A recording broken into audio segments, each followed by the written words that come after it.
Hi, I'm Heather McCullough. Welcome to Kids Club.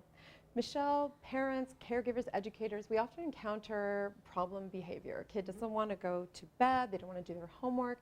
How do we approach in a positive way these kinds of situations? I think it depends on the way you look at challenging behavior, from those implosions to explosions and all those things in between. If we look at it in a way that it's because kids or youth are trying to avoid something or get out of doing something like homework or that kind of thing, or they're trying to get something like attention or things like that, then we would look more at those things like rewards and consequences and things. But if we look at it more in a way that it's about kids do well if they can. So if they're not doing well and it's resulting in challenging behavior, there's some sort of lagging skills that they're not, either they don't have or they're not able to use when they're needing them.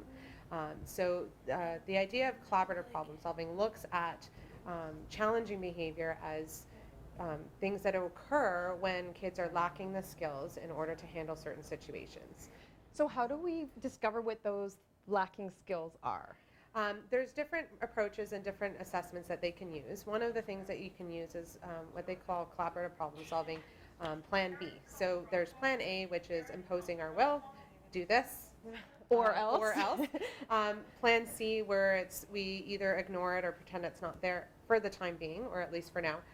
Or Plan B, where you sit down with that young person and you really talk to them about what's going on. The first step is getting their concern on the table, and that's a really important step in figuring out what's really going on with them. Why is it that they're not doing that? What part of it is hard or that they're not wanting to do? Right. And then it's about sharing your concern as a parent or a teacher, and letting them know why it's a problem for you. And then working together in the third step and collaborating or brainstorming different ideas or solutions that are going to help with that problem, that's going to address both their concern and your concern. So what are some of the things that you would do with them, I guess, to build that skill back? Yeah, once you've identified the lagging skills, then it's about teaching them those lagging skills or working with them on knowing how to use them. Anything that's going to build skills. So anything that's going to build self-esteem or confidence in their ability to use those things, like rock climbing or art therapy, that's going to help them learn to express themselves, that kind of thing, depending on what the skill is, and finding ways that you would know to build on those skills. So if you're struggling with self-expression, how else can you express yourself other than using your words? Doesn't even hurt.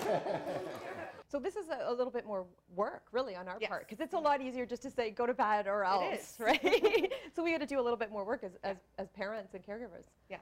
Yeah. Exactly. All right. So this is it's a new concept. Yeah.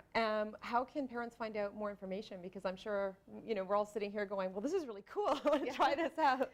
Well, there's a couple of different websites. One is www.thinkkids.org, and you can also just look at collaborative problem solving. Dr. Ross Green or Dr. Stuart Avalon.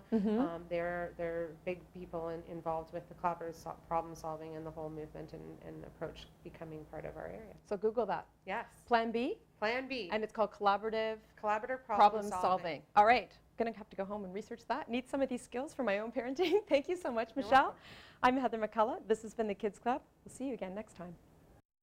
Kids Club is brought to you by the Boys and Girls Clubs of Kawartha Lakes, a good place to be. For more information, visit BGCKL.com.